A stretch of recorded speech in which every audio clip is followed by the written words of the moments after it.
পুরো বিশ্বকাপে একদিকে প্রায় নিখুঁত স্পেন আধিপত্য দেখিয়ে একের পর এক বাধা পেরিয়ে ফাইনালে, অন্যদিকে বারবার পিছিয়ে পড়েও অবিশ্বাস্য প্রত্যাবর্তনে শিরোপার মঞ্চে উঠে এসেছে আর্জেন্টিনা। তাই বিশ্বকাপের ফাইনাল শুধু দুই দলের লড়াই নয়, এটি আধিপত্য বনাম কামব্যাক কিংয়ের গল্প। কাল ফুটবলের সবচেয়ে বড় মঞ্চে এবার শেষ অধ্যায়ের নাটক দেখার অপেক্ষায় পুরো বিশ্ব। আতিকুল ইসলাম শাকিলের রিপোর্ট।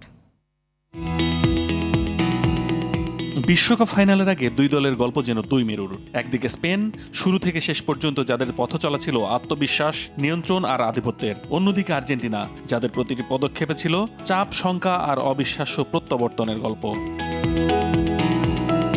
অস্ট্রিয়াকে ৩-০, পর্তুগালকে ১-০, বেলজিয়ামকে ২-১ এবং সেমিফাইনালে ফ্রান্সকে ২-০ গোলে হারিয়ে ফাইনালে পৌঁছেছে স্পেন। পুরো টুর্নামেন্টে লা রোহা ছিল সবচেয়ে সংগঠিত, সবচেয়ে ধারাবাহিক দল। নতুন তারকাদের নেতৃত্বে গড়ে ওঠা এই স্প্যানিশ দল যেন নতুন এক ফুটবল সাম্রাজ্যের স্বপ্ন দেখছে।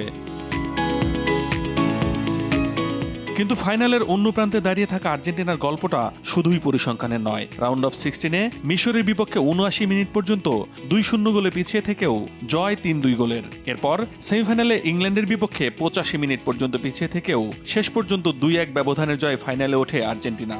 যেন হার মেনে নেওয়া শব্দটাই নেই আলবি সেলেস্তেদের অভিধানে। এই দলটির সবচেয়ে বড় শক্তি হয়তো তাদের আত্মবিশ্বাস।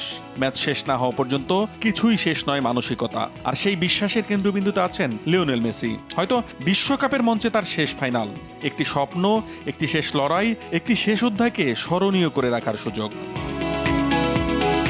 তাই ফাইনালের গল্পটা শুধু স্পেন বনাম আর্জেন্টিনার নয়, এটি তরুণদের উত্থানের বিপক্ষে অভিজ্ঞতার লড়াই, এটি আধিপত্যের বিপক্ষে নিয়তির লড়াই। একদিকে পুরো টুর্নামেন্টে এগিয়ে থাকা স্পেন, অন্যদিকে প্রতিবার পিছিয়ে পড়েও উঠে দাঁড়ানো আর্জেন্টিনা।